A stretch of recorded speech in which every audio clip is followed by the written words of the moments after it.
48 hours before the championship game, the answer was sitting right there in front of everyone. The coaching staff had seen it with their own eyes. The stat sheet had confirmed it in numbers that left no room for debate. The game tape had documented it in a way that anyone with a screen and a functioning pair of eyes could verify independently. Caitlin Clark started against New Zealand.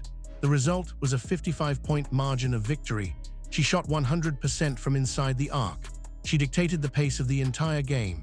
She generated a +24 plus-minus rating in her minutes on the floor. The offense didn't just look good, it looked like a completely different team than the one that had played clunky, grinding basketball in the tournament's opening games.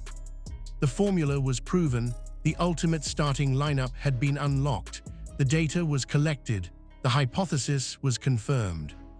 And then the championship game against Spain arrived, and the coaching staff did something that deserves to be examined under a microscope.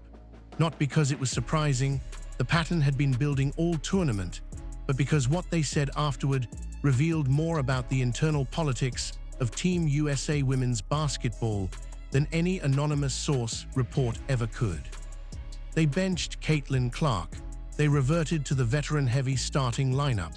And the moment the game tipped off, the consequences of that decision became immediately and painfully visible. But the real story isn't the game itself. The real story is the press conference that followed. Because what interim head coach Nate Tibbetts said at the podium, and what veteran Kelsey Plum added alongside him, pulled back the curtain on a power struggle that goes far beyond one tournament and one starting lineup decision. And once you hear the actual words they used, decoded from the coaching speak into plain language, the picture of what's happening inside the Team USA program becomes impossible to unsee. Start with what Spain actually did defensively, because the tactical context is what makes the coaching decision so indefensible. Spain came out in a zone defense from the opening tip. In international basketball, a zone defense is not a random tactical choice. It is deployed for one very specific strategic reason. A team plays zone when it knows it cannot match up with the opponent athletically in man-to-man coverage. The zone compensates for individual athletic disadvantage by packing the paint, clogging the driving lanes, and constructing a collective wall around the basket. The zone says, "We dare you to beat us from the perimeter. We're going to take away everything inside and force you to win this game with outside shooting, floor spacing, and the ability to move the ball quickly enough to find the seams in our coverage before we can rotate." That's the challenge, and the mathematical counter to that challenge is not complicated. Against a zone defense that packs the paint, you put your deadliest perimeter shooter on the floor. You deploy the player whose shooting range is so extreme that the zone has to extend further from the basket than it wants to, which opens the driving lanes the zone was designed to close. You use gravitational pull to break the structural integrity of the defense from the outside in. Caitlin Clark is arguably the most gravitationally threatening perimeter shooter in women's basketball on the planet. Her range extends to the logo. When she's on the floor, the defense cannot sit comfortably in a packed zone because the threat of a 30-foot bomb forces defenders to extend their coverage to distances that compromise the zone's internal structure. She is the mathematical answer to exactly the defensive strategy Spain deployed. And she was on the bench when the game started. The result was predictable and immediate. Spain was completely comfortable in the first quarter.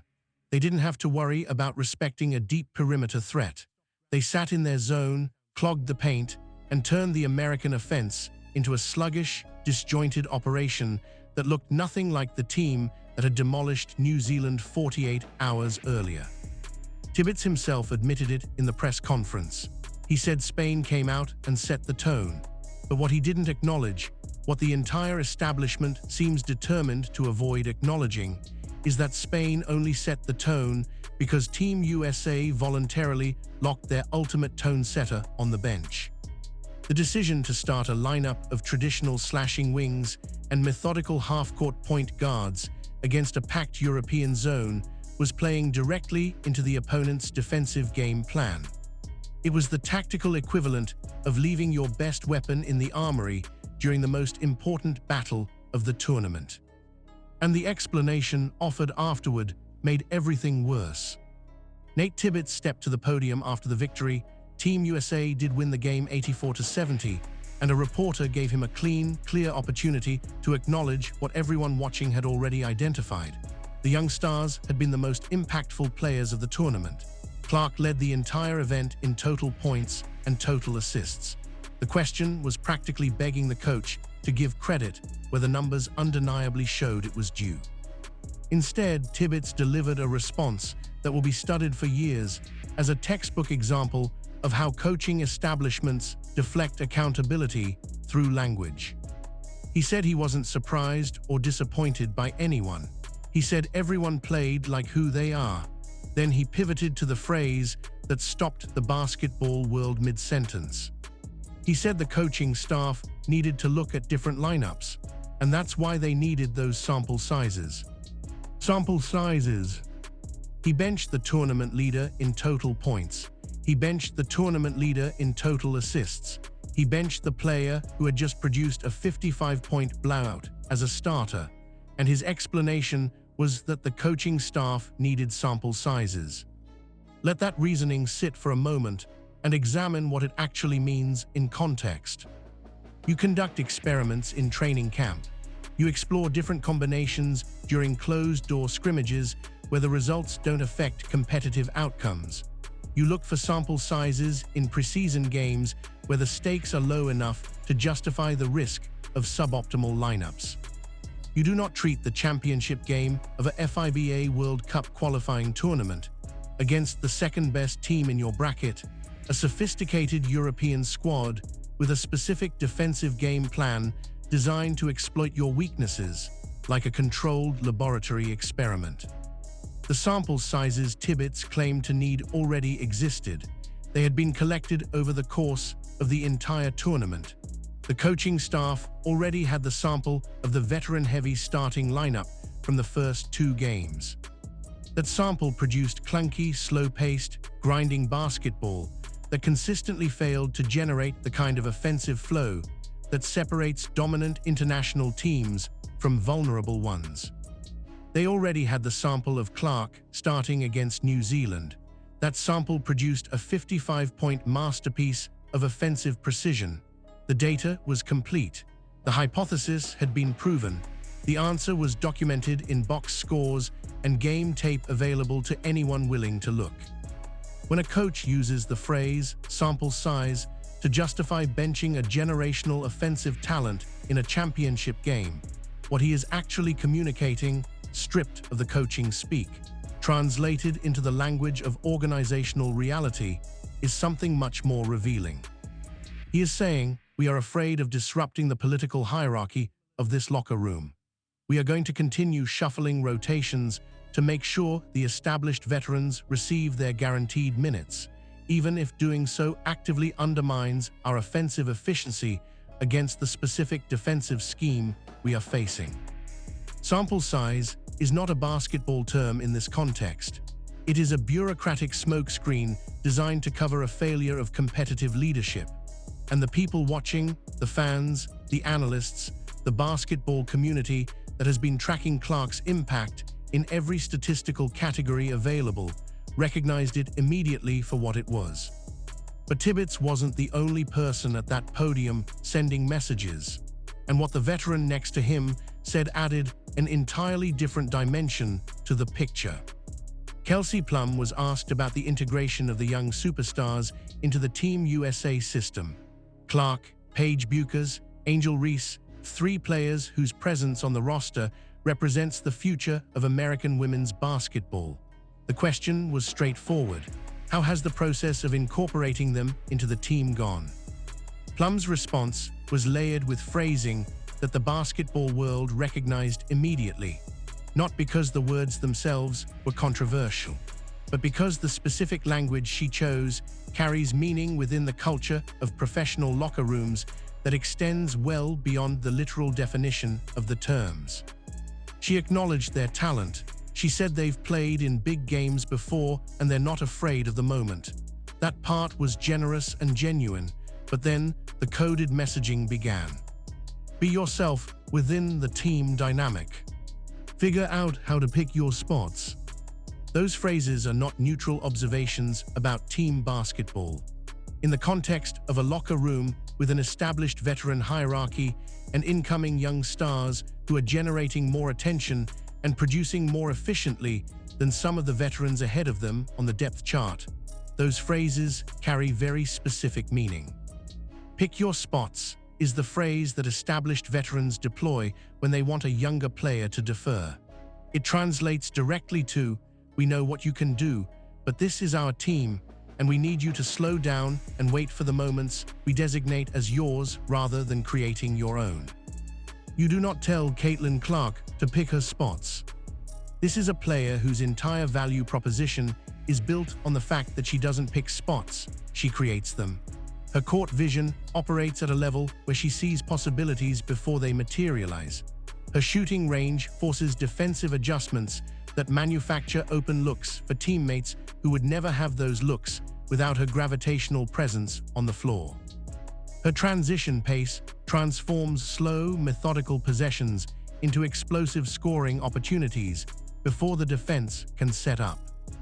Asking her to fit into a pre-existing team dynamic is like asking a Formula One engine to operate within the speed limits of a residential neighborhood. The capability is there. The output potential is extraordinary, but the system she's being asked to operate within is designed for a completely different kind of vehicle. You don't ask a player who bends the entire geometry of the opposing defense to conform to a structure built for conventional offensive players. You rebuild the structure around her specific, unprecedented capabilities. The dynamic should change to maximize her, not the other way around. The establishment views Clark as a piece of their puzzle, a useful addition who can contribute within the existing framework when called upon. What she actually is, what the tournament statistics confirmed in every measurable category, is the engine that makes the entire offensive machine run at its highest possible level. The disconnect between those two views is the central tension driving everything that happened in this tournament, and Plum's next comments made the tension even more visible.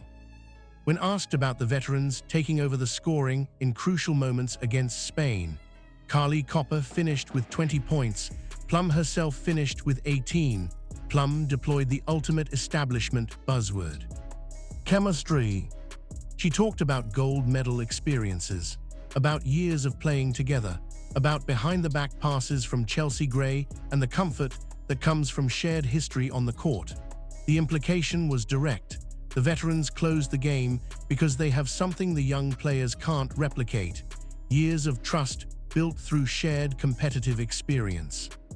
It sounds reasonable in isolation. Chemistry is real. Shared experience is real. The comfort of knowing exactly where your teammate is going to be without looking is a genuine competitive advantage that takes time to develop. But the mathematical reality of that chemistry against the Spanish zone defense tells a story that the buzzword doesn't survive. The veteran chemistry produced a first half where the United States was unable to pull away from Spain. The zone sat comfortably in the paint. The passing lanes were clogged. The offensive flow was stuttering and predictable. The shot clock kept winding down while the veteran-led unit tried to execute half-court sets against a defensive scheme specifically designed to make half-court execution difficult. The veteran chemistry resulted in Carly Copper having to play exhausting, heroic, isolation basketball just to bail out possessions that were dying on the vine.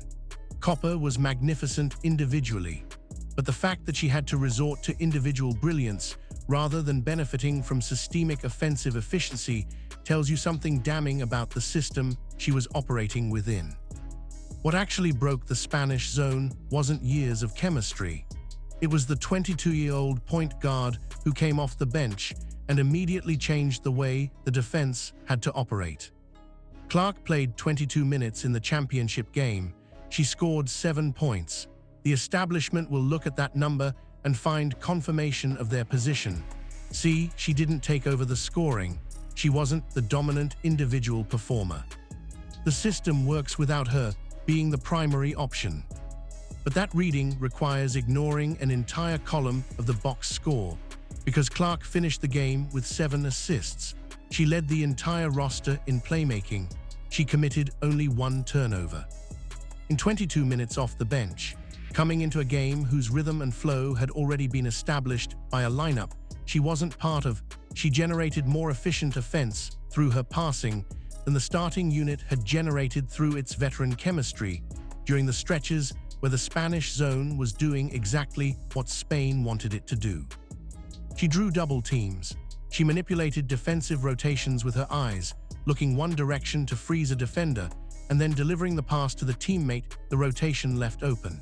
She found cutting teammates in the seams of the zone that the veteran-led offense had been unable to locate consistently. She created wide-open layups and uncontested corner threes for teammates who scored the points that showed up under their names in the box score. The veterans scored. Clark engineered the offense that produced the scoring opportunities.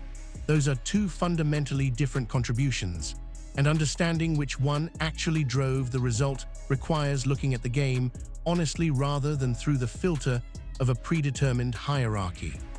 Pull back from the championship game and look at the tournament picture in full, because the New Zealand performance doesn't exist in isolation. It exists as the definitive answer to every question the coaching staff claimed they were still investigating. When Clark started against New Zealand, the transformation wasn't subtle.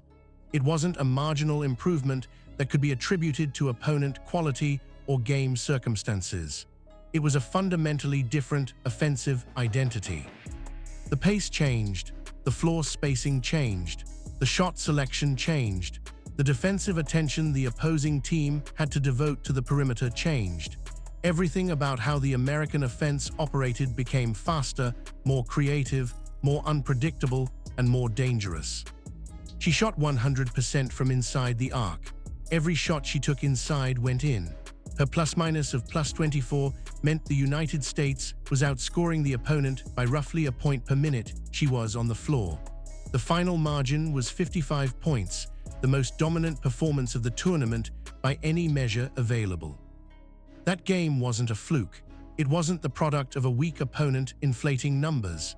It was the logical result of putting the right player in the right role and letting her do what she does. The offense clicked because the engine driving it was the engine designed to make it click. The coaching staff saw all of this. They had the box score, they had the game tape, they had the eye test confirmation from everyone watching. And 48 hours later, facing a championship game against a sophisticated Spanish team deploying a zone defense that specifically demanded the kind of perimeter gravity Clark provides, they chose to bench her. That decision cannot be explained by basketball logic.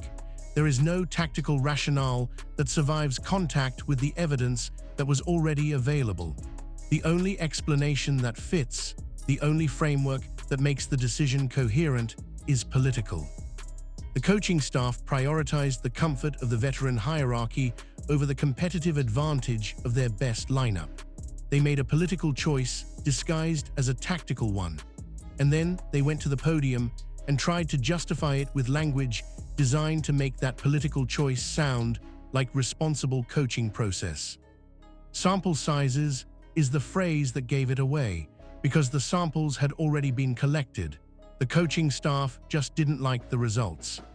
What's happening around Caitlin Clark and Team USA is not an isolated incident. It's a microcosm of a larger conflict that is currently reshaping the landscape of women's basketball at every level.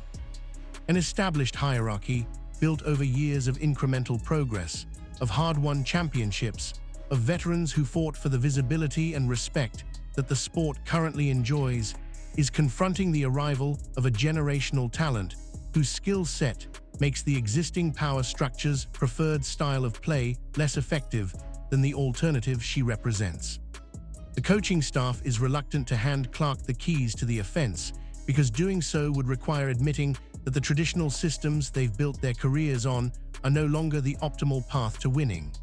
Slow-paced half-court basketball, controlled possession sets, veteran-managed offensive flow, all of it works adequately, But adequately is not what Clark offers. She offers a fundamentally different ceiling. And reaching that ceiling means abandoning the floor the establishment is comfortable standing on. The veterans face a parallel dilemma. Embracing Clark's pace fully means surrendering the offensive control they've earned through years of competition, their minutes, their shots, their role as the players who close games and define winning moments. Clark's presence at full operational capacity doesn't just add to the offense, it restructures who does what, when, and how often. So both groups, coaches and veterans, use language that sounds like team-first philosophy but functions as a containment strategy. Sample sizes buys time. Pick your spots establishes boundaries. Chemistry justifies maintaining the existing order. Team dynamic frames conformity as virtue. Every buzzword is a defensive mechanism. Every piece of coaching speak is a barrier designed to delay the moment where the system has to change because the evidence has made any other position untenable. But evidence has a way of accumulating past the point where even the most determined resistance can hold it back. And the evidence from this tournament, Clark leading in points and assists while playing restricted minutes off the bench in the championship game, has brought that tipping point significantly closer. The FIBA qualifying tournament is over. The international exhibition season has concluded. The next time Caitlin Clark steps onto a professional basketball court, the context around her will be completely different. She won't be wearing a Team USA jersey. She won't be subjected to the political calculations of an interim head coach navigating a veteran locker room while trying to manage the integration of young superstars without disrupting the established pecking order. She won't be asked to pick her spots or conform to a team dynamic designed for a different kind of player. She's going to put on an Indiana Fever uniform, and in that context, the leash comes off entirely. She will be handed undisputed control of a professional franchise. The offense will be built around her capabilities rather than asking her to suppress them. The system will be designed to encourage her transition pace, her logo-range shooting, and the playmaking vision that led an entire international tournament in assists while playing restricted minutes. The coaching staff tried to suppress her impact in the qualifying tournament. They benched her in the championship. They managed her minutes carefully. They deployed her as a secondary option within a system designed for different personnel. And she still led the tournament in assists. She still produced the most dominant single-game performance of the event when she was finally given the starting role. She still systematically dismantled the Spanish zone defense from the bench in ways the starting lineup's veteran chemistry couldn't replicate. That was the restricted version, the version operating within boundaries drawn by people more concerned with hierarchy than optimization. The unrestricted version, the one that shows up in a Fever uniform with full creative control and a coaching staff committed to maximizing rather than managing her, is something the rest of the league needs to prepare for carefully. Because if the restricted version led an international tournament in playmaking while navigating a political minefield, the unrestricted version is going to produce results that make the debate about sample sizes and chemistry sound as outdated as the coaching philosophy it was designed to protect. Here is what the press conference after the Spain game actually revealed when you strip away every layer of coaching language and veteran-coded messaging. The coaching staff had the answer. They'd seen it perform at the highest level 48 hours earlier. They had the data, the tape, and the eye test all pointing in the same direction, and they chose to ignore it because the answer required a structural change they weren't prepared to make. The sample size excuse was the most revealing piece of coaching language produced this entire year, not because it was a bad excuse, though it was, but because it exposed the real motivation behind the decision. The motivation was never tactical, it was political. It was about managing a locker room hierarchy rather than maximizing competitive performance.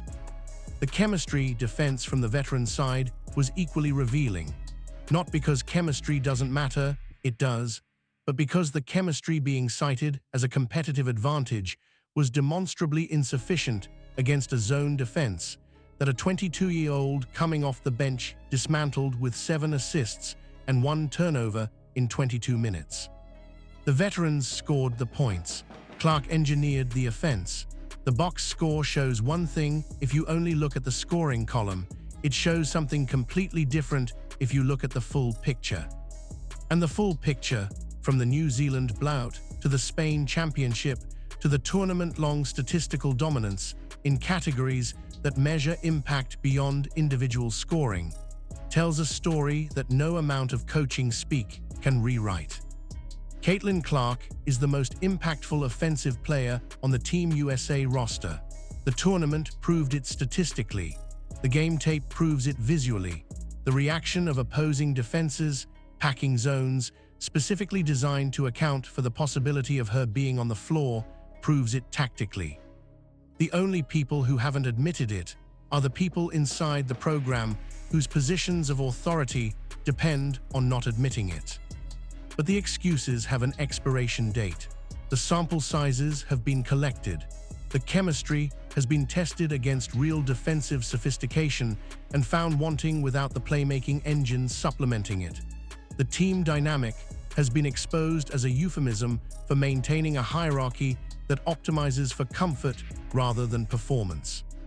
When the leash comes off, when the system is finally built around the player rather than asking the player to shrink herself to fit inside the system, the results are going to make this entire debate look as small as it actually is.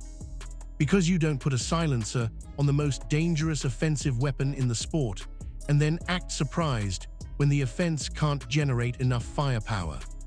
You take the silencer off, you let her play, and you deal with whatever the scoreboard says afterward. The scoreboard has been pretty clear so far, and it's only going to get louder. Drop your thoughts in the comments. Is the sample size excuse the most revealing piece of coaching deflection this year? And what happens to the veteran hierarchy argument once Clark has full control of the fever offense and the numbers start piling up without restrictions? Every take is welcome, because this conversation is about to get a whole lot bigger.